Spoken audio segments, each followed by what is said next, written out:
আসসালামু আলাইকুম ওয়া রাহমাতুল্লাহি ওয়া বারাকাতুহু। নোমান আলী খানের এক আলোচনায় বলেছেন, আমি নিজে যখন ইউনিভার্সিটিতে ইসলামিক স্টাডিজ করতাম, সেখানে অনেক নন মুসলিম প্রফেসর ছিল। তারা হয়তো এক যুগেরও বেশি সময় ধরে কোরআন নিয়ে পড়াশোনা করেছে।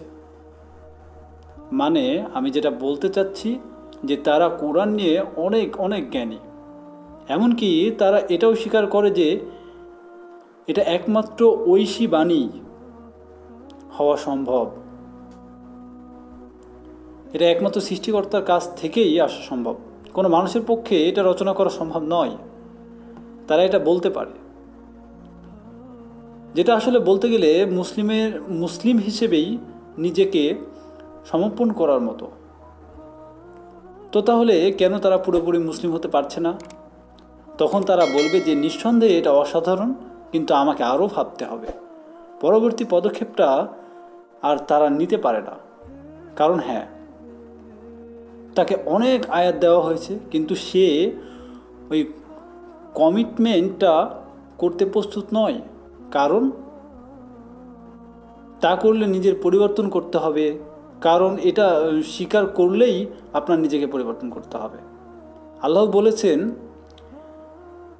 আসল ঘটনা সেটাই, মানুষ আসলেই নিজের প্রবৃত্তির অনুসরণ করতেই চায়। আসল ঘটনা সেটাই।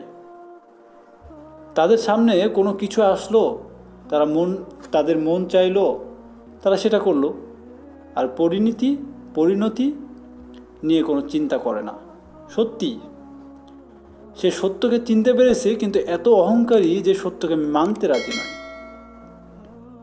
সে তার পরিণতির জন্য শুধু নিজেকেই দোষ দিতে পারে, আর কাউকে নয়। তার জন্য যা কিছু সামনে আসছে সে তার সবটারই যোগ্য।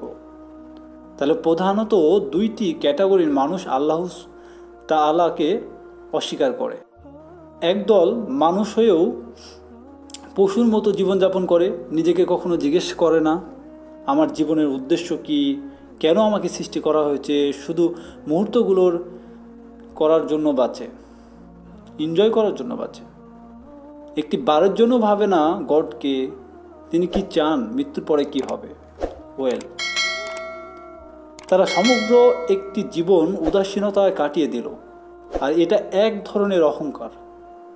দুনিয়াতে আমরা অবস্থানের কারণ কি, এটা নিয়ে কোনো চিন্তা না করা এবং শুধু মুহূর্তগুলো উপভোগ করার জন্য বাঁচা, এটা এক ধরনের অহংকার।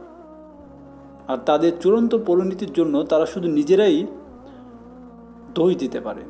আর দ্বিতীয় দল, যারা সত্যিকে চিনতে পারা সত্ত্বেও আত্মসমর্পণ করতে প্রস্তুত নয়।